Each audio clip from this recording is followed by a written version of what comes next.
Dhaka boat ক্লাবের বর্তমান সভাপতি নাসির মাহমুদ এক সংবাদ সম্মেলনে আইজিপি বেনজির আহমেদ ও চিত্রনায়িকা পরীমনিকে ঘিরে চাঞ্চল্যকর তথ্য প্রকাশ করেছেন। বৃহস্পতিবার বিকেলে ক্লাবের রিভারভিউ লাউঞ্জে আয়োজিত এক সংবাদ সম্মেলনে নাসির সরাসরি অভিযোগ করেছেন সাবেক আইজিপি ও ক্লাবের সাবেক সভাপতি বেনজির আহমেদের সঙ্গে চিত্রনায়িকা পরীমনির ঘনিষ্ঠ সম্পর্ক ছিল।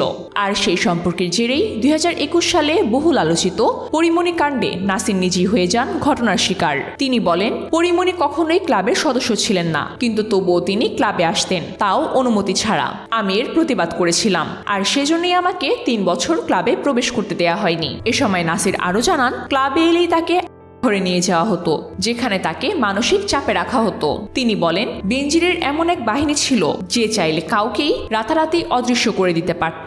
আমি তো শুধুমাত্র একজন সাধারণ ব্যবসায়ী, তাদের সঙ্গে পেরে উঠিনি, but I don't give up. তিনি বেনজিরের বিরুদ্ধে 3 বার লিগেল নোটিশ পাঠিয়েছেন এবং অবশেষে আইনি লড়াইয়ে নিজেকে প্রমাণ করতে সক্ষম হয়েছেন। আর শুধু এখানেই শেষ নয়, নাসির অভিযোগ করেন, বেনজির প্রেসিডেন্ট থাকার সময় কোনো নির্বাচন হয়নি, ক্লাবের অনেক নিয়মই ভাঙা হয়েছে, এমনকি বাণিজ্য মন্ত্রণালয়ের নির্দেশনাও উপেক্ষা করা হয়েছে।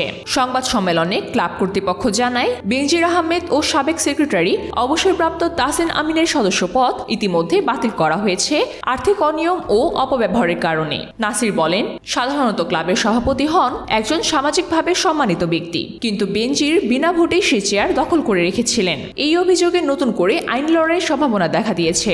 রাজনৈতিক ও সামাজিক মহলেও শুরু হয়েছে তুমুল আলোচনা।